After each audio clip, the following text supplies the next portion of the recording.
Bonjour Joël, Bonjour. merci de bien vouloir répondre à nos petites questions. Donc tout d'abord, on aimerait savoir comment as-tu choisi la formation cadre? Je voulais travailler dans le commerce, dans le marketing, dans l'économie, et tout ce qui était école privée, ça ne m'intéressait pas.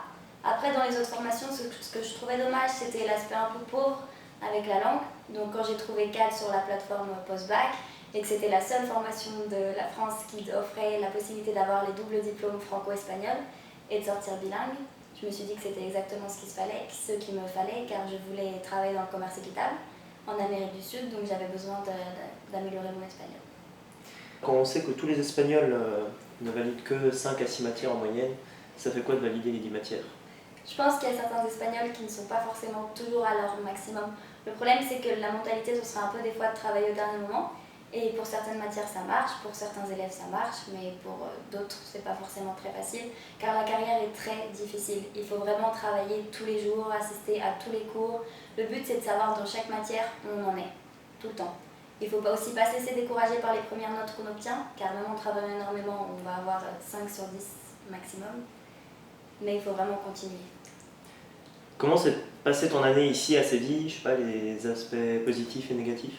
Ça s'est vraiment très très bien passé. Moi, ça a été une de mes meilleures années, car sur le plan culturel, j'ai énormément appris.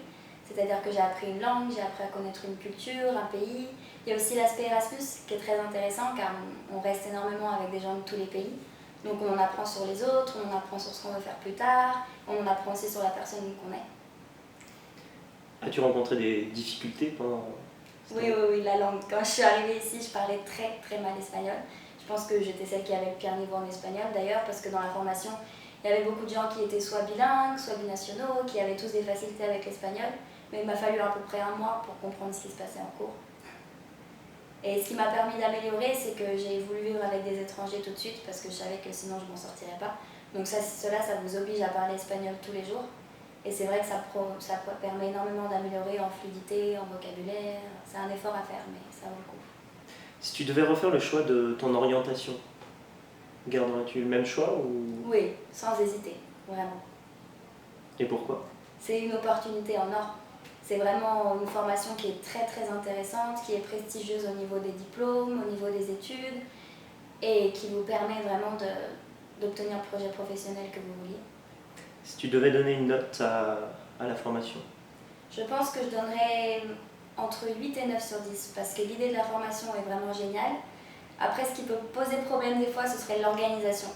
C'est-à-dire que vous avez 18 ans, qu'on vous met dans un pays que vous ne connaissez pas forcément, vous pouvez des fois avoir des problèmes avec la langue, et vous êtes vraiment livré à vous-même. C'est-à-dire qu'il n'y a personne qui va vous envoyer de messages pour savoir comment ça se passe, pour savoir si vous avez validé des matières, si vous arrivez à suivre les cours, si vous arrivez avec la langue. Donc au final, vous formez une propre famille avec les autres cadres, et vous comptez vraiment les uns sur les autres. C'est ça qui aide énormément, c'est la solidarité. Je pense que ma promotion, on est une de celles où il reste le plus d'élèves pour le moment, parce qu'on a vraiment tous pu compter les uns sur les autres, et ça nous a permis de devenir adultes. Très bien. Merci beaucoup pour ton temps, pour avoir répondu à nos questions et félicitations. Merci à vous.